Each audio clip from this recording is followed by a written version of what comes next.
ko maintindihan. Sino ba at nasaan? Ano siya, anito? Superhero o taga rito ba? O baka taga buwan?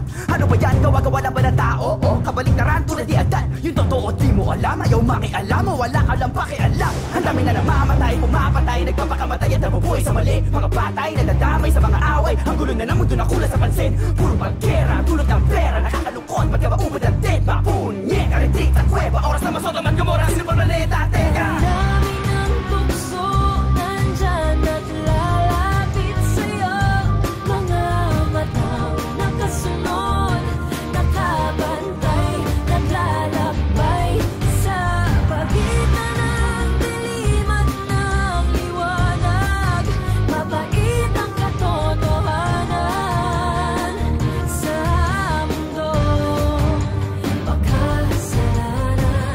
Kabilang buhay, paano nyo kami matutubos?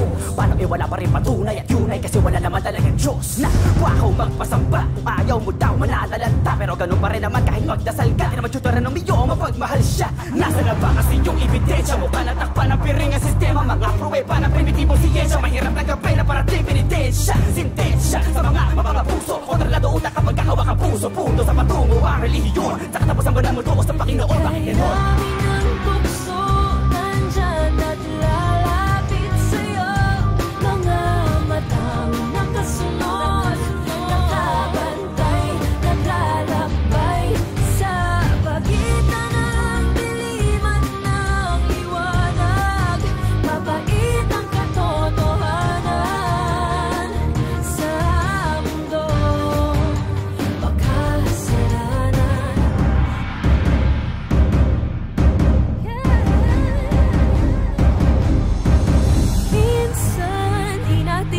Batid ang kamalian ng lahat na siyang kahirap tanggapin. Kahit isa ang kinikilalang Diyos Ama.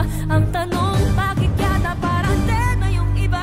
Nasaan ang kaligtasan? Nga ba naghiganti na si inakalikasan? Dilugyo tapos tugtulog, chicken inasan. Halik di ka matayan sa kamay nakabihas na. Sino ba dapat sisihin para sa kasamaan? Demonyo ba o malayang pagpasyang may kapatawaran? May kaluluwa po ba talaga yung katawan? O kataisip lang na mga takot sa kawalan? Kailangan ko ng bendisyon, maliwanagan parang Thomas Edison. Kahit makusisi alam ko sa sarili ko, di ko ayokin na i-question. Malayang desisyon kasi imposible i-invento ka lang. Sino ang arkitekto? Sikreto na lang, perfecto lahat pero tao disenyo pa lang. Ang tanong ba, yan ang pala isip pa?